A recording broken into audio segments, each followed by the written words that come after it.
नमस्कार, देश दोपहर में स्वागत है आपका। मैं हूं आपके साथ सुनीता राय शर्मा और बुलेटिन में सबसे पहले बात संसद में हुए हंगामे की। संसद में आज स्मृति ईरानी के मुद्दे पर लगातार हंगामा हो रहा है। सुबह लोकसभा की कार्यवाही शुरू होते ही विपक्ष ने हंगामा शुरू कर दिया, जिसके बाद स्पीकर ने सदन की कार्यवाही को स्थगित कर दिया। दोबारा सदन की कार्यवाही शुरू होते ही विपक्ष ने फिर उसी मुद्दे पर हंगामा किया। सीधे आपको लिए चलते हैं इस कार्रवाई में। बाबू P Kumar, D सेंगुवतम, SR Vijay Kumar, Dr. P. Venugopal and Antony on different issues. The matter though important do not warrant interruption of business of the day. The matters can be raised through other opportunities. I have therefore disallowed all the notices of adjournment.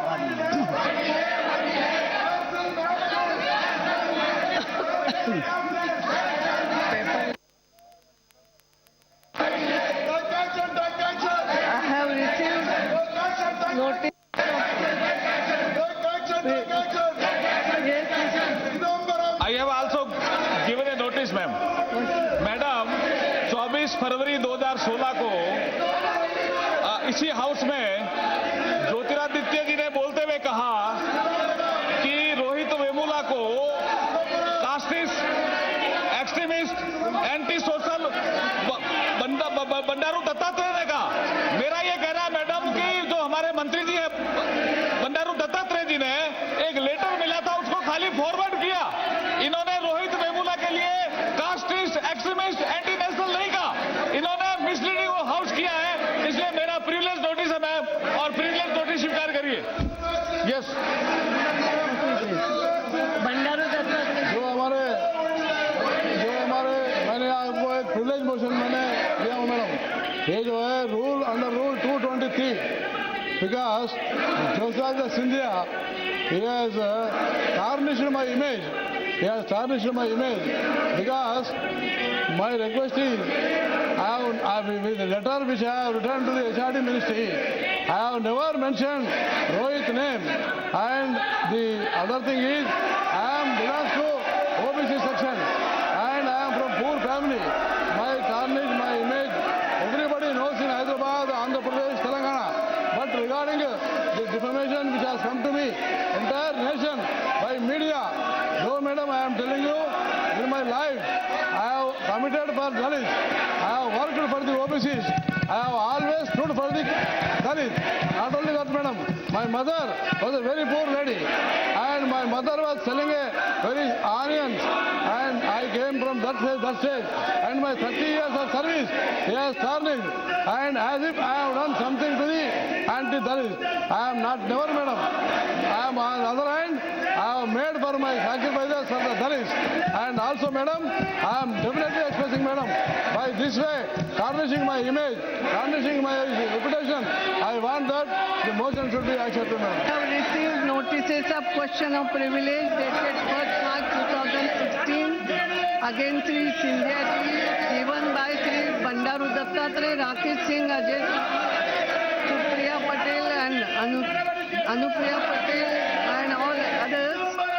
The Jadardhan Mishra, Ganesh Singh, Prahlad Singh Patel, whatever. The matter is under my consideration. So the thing is.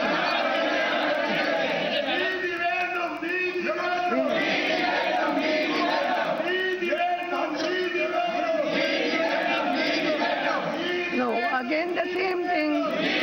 Some honorable member sought to raise the matter in regard of notices. I had already observed yesterday that the matter is under my consideration. Again the तो रोहित वेमुला और JNU जैसे मुद्दे को लेकर लगातार सियासत गर्म है। संसद की कार्रवाई में एक बार फिर से हंगामा। स्मृति ईरानी के खिलाफ विशेषाधिकार हनन की कार्रवाई की मांग विपक्ष की तरफ से, उसी को लेकर हंगामा होता हुआ। इसी बीच जी मीडिया अक्सर देश में भ्रष्टाचारियों के खिलाफ मुहिम चलाता रहता है। अपनी इसी मुहिम के तहत जी मीडिया ने एक्सिस मैक्सिस स्कैम की रिपोर्टिंग भी की थी। इसके दौरान पूर्व वित्त मंत्री पी चिदम्बरम के बेटे कार्ति चिदम्बरम के बारे में अहम जानकारी मिली। जी मीडिया के हाथ कुछ ऐसे दस्तावेज लगे हैं जिससे यह खुलासा हुआ है कि कैसे दुनिया के 14 देशों में कार्ति चिदम्बरम के पैसों वाली फैक्ट्री का नेटवर्क फैला हुआ है। No,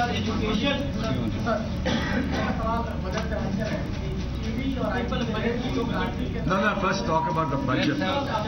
This is only about the budget, please. We'll come to you. I know you've got concerns, but let's talk about the budget.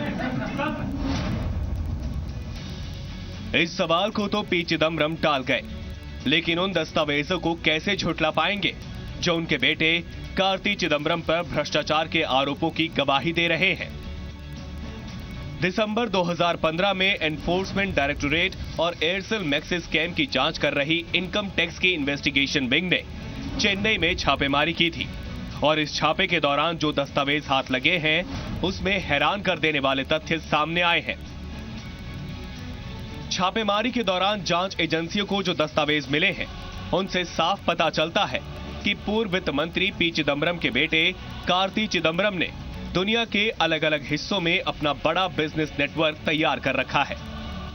Karti Chidambaram ने रियल एस्टेट में इन्वेस्टमेंट किया और इसके साथ साथ दूसरी बिजनेस गतिविधियों की मदद से London, Dubai, South Africa, Philippines, Thailand, Singapore, Malaysia, Sri Lanka, British Virgin Island, France, America, Switzerland, Greece और स्पेन में अपना नेटवर्क तैयार किया।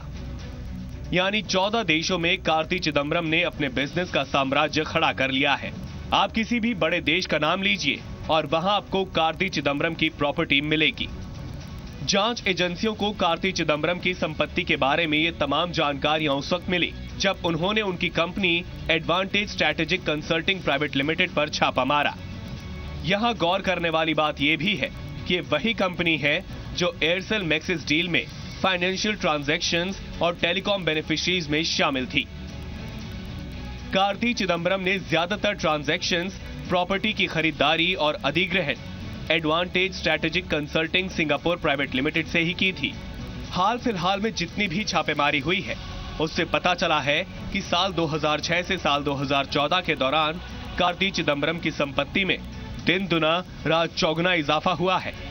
गौर करने वाली बात यह भी है कि इन 8 वर्षों के दौरान कार्ति के पिता पी चिदम्बरम देश के गृह मंत्री और वित्त मंत्री की जिम्मेदारी संभाल चुके हैं। जिन 14 देशों में कार्ति चिदम्बरम ने अपने बिजनेस का साम्राज्य खड़ा कर रखा है उनमें से 2 देशों की तरफ ध्यान देना बेहद अहम है। कार्ति चिदम्बरम की advantage strategic consulting Singapore private limited ने ब्रिटिश वर्जिन आइलैंड में एक कंपनी बनाई है। कार्ति चिदम्बरम की कंपनी ने ब्रिटिश वर्जिन आइलैंड की कंपनी फुल इनोवेशंस लिमिटेड में 4 लाख सिंगापुर डॉलर्स का निवेश भी किया है। एडवांटेज स्ट्रैटेजिक कंसल्टिंग सिंगापुर ने ब्रिटिश वर्जिन आइलैंड के गेबन ट्रेडिंग लिमिटेड में भी फाइनेंशियल डीलिंग्स की हैं और स्विट्जरलैंड में भी इसके ऑफिस हैं। इस कंपनी के ज्यादातर ट्रांजैक्शंस स्विस बैंक से किए गए हैं। जांच एजेंसियों को डॉलर्स और यूरो में ट्रांजैक्शंस के सबूत भी मिले हैं।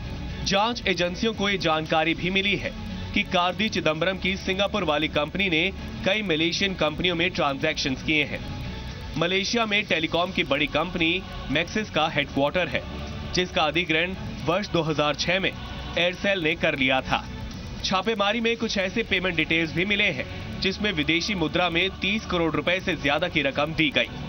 यहां सबसे बड़ी बात यह है कि कार्ति चिदम्बरम की एडवांटेज स्ट्रैटेजिक कंसल्टिंग ने विदेशों में तमाम निवेश, ट्रांजैक्शंस और कंपनियों और प्रॉपर्टी का अधिग्रहण वर्ष 2006 में एयरसेल मैक्सिस डील के बाद किया। सुप्रीम कोर्ट 2G घोटाले के एक हिस्से के तौर पर 2011 से एयरसेल मैक्सिस स्कैम में हो रही जांच की निगरानी कर रहा है। जांच से घिरे चिदम्बरम परेशान है, शायद इसीलिए मीडिया के सवालों से बच रहे हैं।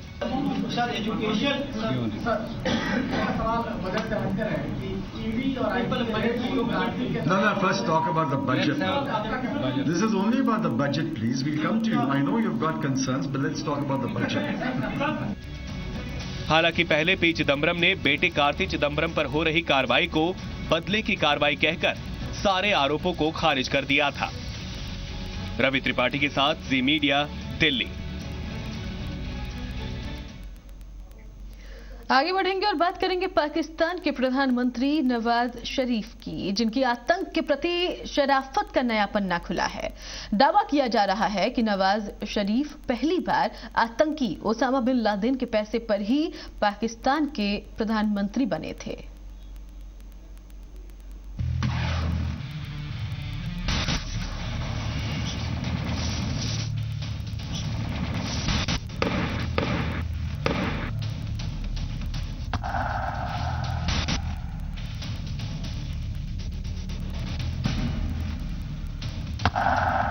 यह है आतंकवाद का अब तक का सबसे बड़ा गठजोड़।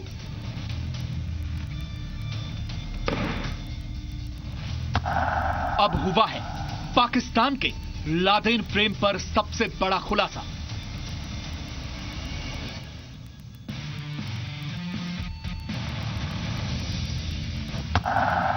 दुनिया के सबसे खतरनाक आतंकी ओसामा बिन लादेन ने कैसे बनाई पाकिस्तान में अपनी सरकार।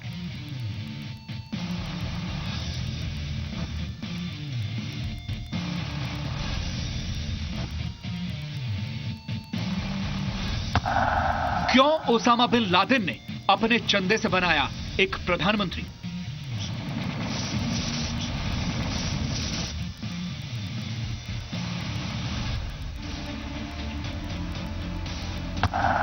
यह आतंकवाद से सियासत का याराना है।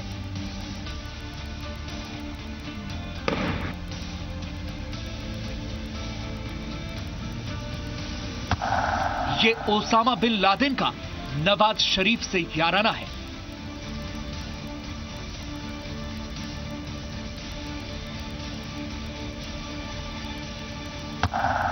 आतंकवाद का प्रधानमंत्री। पाकिस्तान की खुफिया एजेंसी आईएसआई के एक पूर्व वरिष्ठ अधिकारी की पत्नी शमामा खालिद ने अपने खिताब में नवाज और लादेन के याराना का खुलासा किया है।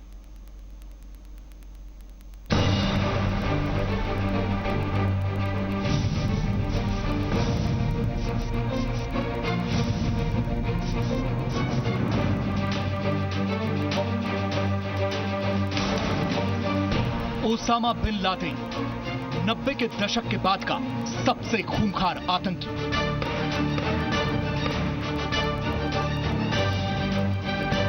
नवाज शरीफ आतंक की जन्नत, पाकिस्तान के मौजूदा प्रधानमंत्री।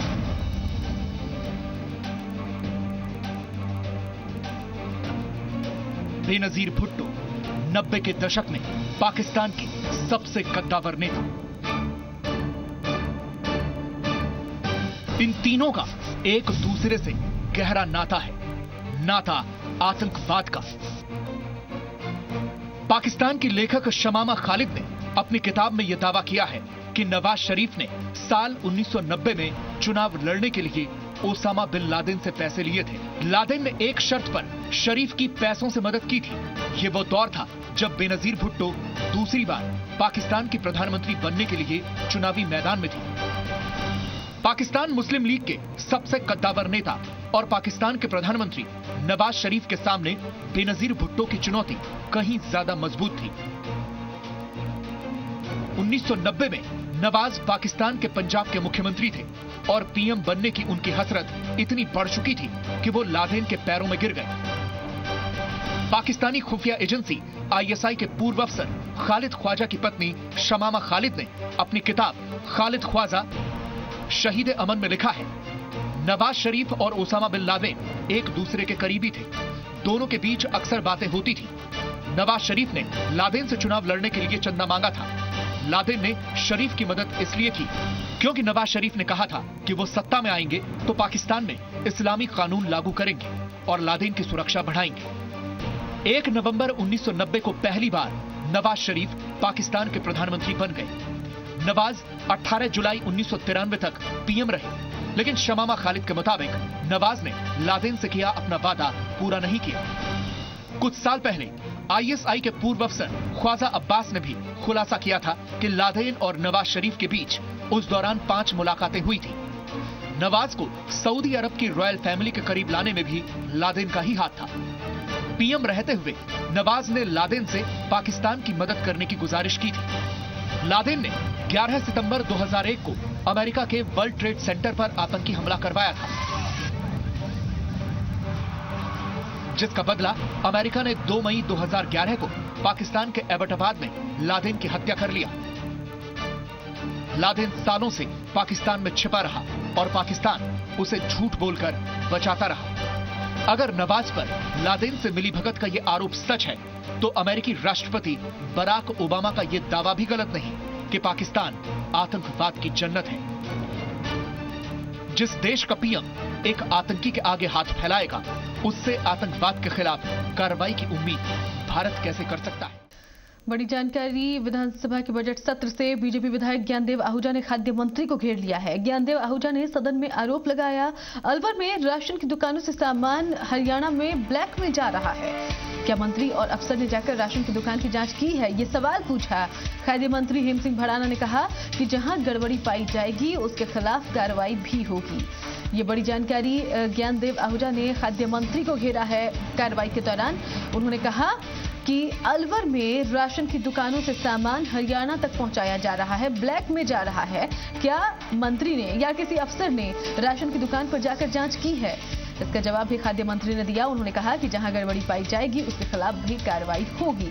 जानकारी लेंगे जी मीडिया संवाददाता शशि मोहन शर्मा से। शशि मोहन, ज्ञानदेव आहूजा ने खाद्य मंत्री को ही घेर लिया है, क्या जवाब दिया खाद्य मंत्री ने?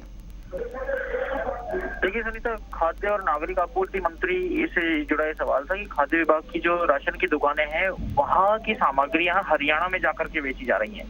लेकिन अभी के मैं आपको हालात बताऊं तो अभी विधानसभा में खासी गहमा गहमी का माहौल है और जो फिर से कांग्रेस के नेता प्रतिपक्ष को बोलने का मौका मिला उस पर सत्ताधारी पार्टी के उप मुख्य सचेतक मदन राठौड़ ने बात उठाई कि ज्ञानदेव आहूजा और दूसरे नेताओं से सत्ताधारी विपक्ष के नेता जो है रामेश्वर डूडी बाहर मिलते हैं, गले मिलते हैं और अंदर सदन का समय खराब करते हैं। इस पर खासा हंगामा हुआ और नेता जो पूर्व वित्त मंत्री हैं और कांग्रेस के विधायक हैं प्रद्युम्न सिंह, उन्होंने कहा कि सभी के बीच सौहार्दपूर्ण संबंध होने चाहिए। और प्रद्युम्न सिंह ने ये भी कहा कि जब बीजेपी विधायक दल की बैठक में ये मसला उठा, वहां पर इसे गलत माना गया, तो सदन में भी गलत क्यों नहीं मान सकती आखिर सत्ताधारी पार्टी, और इसमें उसका बड़प्पन ही साबित होगा। और अभी राजेंद्र राठौड़ इस मसले पर, जो कि संसदीय कार्य मंत्री हैं, वो प्रद्युम्न सिंह की बात पर जवाब दे रहे हैं और उनका कहना है कि सदन नियम और प्रक्रियाओं के हिसाब से चलता है। सदन कोई सब्जी मंडी नहीं है जो कोई भी किसी भी तरह का भाषण और बाहर के किसी भी मुद्दे को उठा देगा। जी सुनीता। बिल्कुल शशि मोहन बने रहिए हमारे साथ। एक और जानकारी पहुंचा दी दर्शकों तक कि इसी कार्रवाई के दौरान कांग्रेस विधायक दल के सचेतक गोविंद सिंह डोटासरा का भी बयान सामने आया। उन्होंने कहा कि जब तक सत्ताधारी पार्टी अपनी गलती नहीं मानेगी तब तक विरोध जारी रहेगा, जरूरत पड़ी तो सीएम के बजट भाषण का भी बहिष्कार करेंगे, ये भी कहा डोटासरा ने। उन्होंने कहा कि राहुल गांधी ने कोई भी गलत काम नहीं किया तो ऐसा बयान उनके खिलाफ क्यों? सदन के नेता या फिर दोनों विधायक माफी मांगे और इसी को लेकर लगातार हंगामा बरकरार।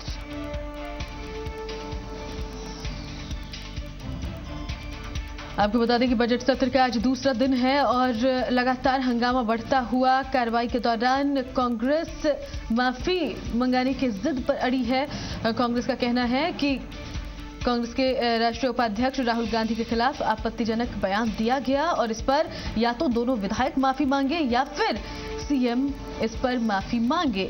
लेकिन पक्ष की तरफ से बार बार यही कहा जा रहा है कि सदन की कार्रवाई के दौरान किसी भी तरह की अमर्यादित भाषा का इस्तेमाल नहीं किया गया।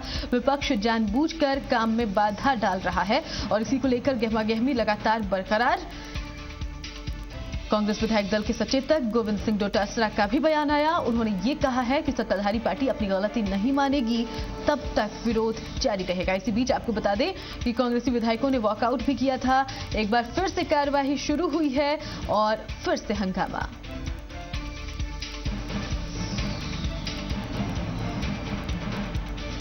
राहुल गांधी पर दिए विवादित बयान पर लगातार कांग्रेस के रुख कड़े होते दिख रहे हैं। कड़े तेवर दिखाती हुई कांग्रेस और माफी मांगने को कह रही है।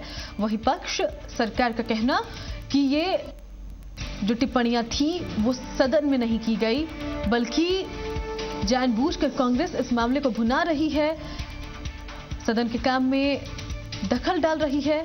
इसी बीच उप मुख्य सचेतक मदन राठौड़ भी बहस में कूद गए हैं। आपको बता दें कि बार बार हंगामा बढ़ता जा रहा है। इसके कुछ देर पहले ही कांग्रेस विधायक दल के सचेतक गोविंद सिंह डोटासरा का भी बयान आया था। उन्होंने कहा था कि जब तक माफी नहीं मांगी जाएगी, गलती नहीं मानी जाएगी, तब तक विरोध जारी रहेगा। इधर नेता प्रतिपक्ष के बोलने के दौरान राजेंद्र सिंह राठौड़ ने आपत्ति जताई। कहा कि यहां सब्जी मंडी नहीं है जो भाषण दिया जाए। उप मुख्य सचेतक मदन राठौड़ भी बहस में कूदे। उन्होंने कहा कि नेता प्रतिपक्ष बाहर तो गले मिलते हैं और सदन में हंगामा करते हैं। ये बड़ी जानकारी और एक और बड़ी जानकारी आप तक पहुंचा दें। रोजगारेश्वर मंदिर को लेकर बैठक शुरू हो गई है। बंद कमरे में ये बैठक हो रही है, मीटिंग हो रही है और अधिकारियों ने मीटिंग हॉल के गेट पर ताला लगा दिया है। बेहद अहम ये मुद्दा है क्योंकि लगातार विरोध हो रहा है रोजगारेश्वर मंदिर को लेकर और एक बार फिर से मांग की जा रही है कि परकोटे के अंदर उसी स्थान पर इसे पुनर्स्थापित किया जाए। इसी बीच आज एक अहम बैठक शुरू हो गई है और फिलहाल मीटिंग हॉल में ताला लगाकर बैठक जारी।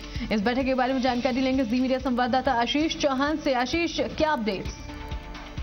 जी देखिए, बैठक सुबह करीब 11:30 बजे से शुरू हो गई थी और बैठक के बाद में जो जिस तरह से लॉक लगाया गया और है मीटिंग हॉल पे लॉक लगाया गया, उसके बाद में जो है तमाम अधिकारी इसके अंदर मीटिंग ले रहे हैं और मीटिंग में जो है मंदिर बचाओ संघर्ष समिति के जो संयोजक है बद्री नारायण चौधरी, वो भी शामिल है और इसी के साथ साथ जो और भी तमाम जो अधिकारी है, जिस तरह से रेल मेट्रो विभाग के हुए और भी अन्य विभाग देवस्थान विभाग के हुए, तो इनमें आपसी चर्चा की जा रही है कि क्या मंदिर की स्थापना यहाँ पर की जा सकती है, क्योंकि धरोहर बचाओ समिति ने पहले भी आह्वान कर चुका है कि 7 तारीख को वो है शिवरात्रि के दिन यहाँ पर मंदिर की स्थापना करेंगे। तो बिल्कुल, शुक्रिया आपका आशीष इस पूरी जानकारी के लिए। तो फिलहाल ये बैठक जारी है। 11:30 बजे के करीब ये बैठक शुरू हुई थी। बंद कमरे में ताला लगाकर बैठक चल रही है। देखना होगा कि बैठक के बाद फैसला क्या होता है।